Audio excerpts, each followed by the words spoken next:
I never thought a fully paid off Toyota Camry could destroy my life, but the police found my car parked outside her ex's house, full of stolen property. I never thought my life could fall apart because of a car. A simple, reliable, fully paid off Toyota Camry, nothing glamorous, nothing flashy, just mine, the one thing I knew I could count on. But looking back now, that car was the first domino, the one that tipped my entire world sideways. And all it took was a thoughtless decision from someone I trusted more than anyone. My name is Jake, software engineer, quiet guy, private, structured. For 3 years, Emma and I built a life together that felt steady in all the right ways. We moved in after a year and a half, shared routines, inside jokes, and all the tiny things that make a relationship feel like home. I thought we were solid. I thought she understood me. I thought she respected me. But everything changed on a random Tuesday afternoon. I was deep in a sprint meeting, half listening to discussions about feature releases, when my phone buzzed. Emma's name lit up the screen. The text seemed innocent at first glance. Gave your car to Melissa. She needed to run errands since hers is in the shop. Hope you don't mind. I stared at it longer than necessary, confused, annoyed, then quietly simmering. She knew how particular I was about the car, how hard I'd worked to buy it, how much responsibility it represented to me. It wasn't even about the car itself, it was the lack of consideration. But I swallowed the irritation and texted back, asking when Melissa would return it. 3 hours crawled by. Then came the message that made my stomach twist into a knot. The car was stolen, I called immediately, panic boiling into anger. Emma rushed through the details. Melissa parked at Target, came out 20 minutes later, car gone. Police report filed, Melissa crying, everyone sorry. The whole story felt wrong. Melissa was scatterbrained, yes, but this, too convenient. Too messy. Too fast. 2 days later, everything cracked wide open.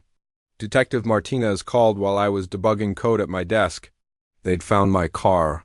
Relief flooded in for a second, just 1 second before he told me the address. Parked outside 2847 Oak Street. Ryan Miller's house. My chest went cold. Ryan, the ex Emma claimed she never spoke to, the one she said was ancient history. A man whose name she barely uttered. A man who supposedly didn't matter anymore.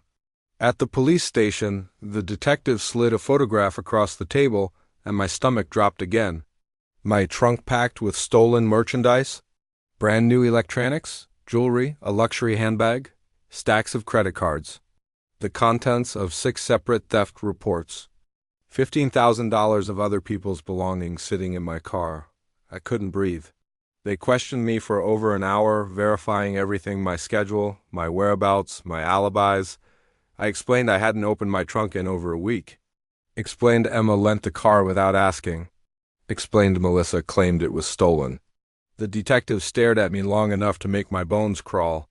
Finally, he said they would interview both women and that my car was now classified as evidence.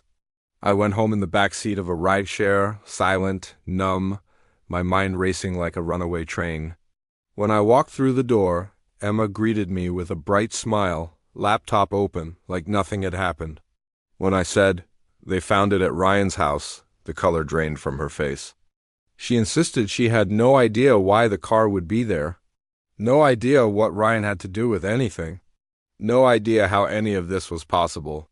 So I asked her the question that changed everything. Does Melissa know Ryan? Her silence was the answer. After a long, painful pause, she admitted the truth. Melissa had dated Ryan for a few months years ago. Not only that, Emma already knew Melissa had bumped into Ryan recently. They'd even talked, reconnected, maybe more. "And you didn't think to mention that before handing her my keys?" She stammered, excuses, old news, irrelevant, harmless. But it wasn't harmless. It was the missing puzzle piece. The next day, Detective Martinez confirmed it. Melissa had confessed. She lied about the car being stolen. She gave it to Ryan. She claimed she didn't know he was using it to burglarize half the city. I confronted Emma again. She insisted she had no idea. She cried, panicked, apologized. But I was done listening to apologies that came too late to matter. Days blurred together. The story hit local news. Friends reached out. Coworkers whispered. I ignored everyone. I felt like a man standing inside the wreckage of someone else's mistakes. Then Melissa called. She sobbed, begged, insisted she didn't know what Ryan was doing. I didn't believe her not anymore.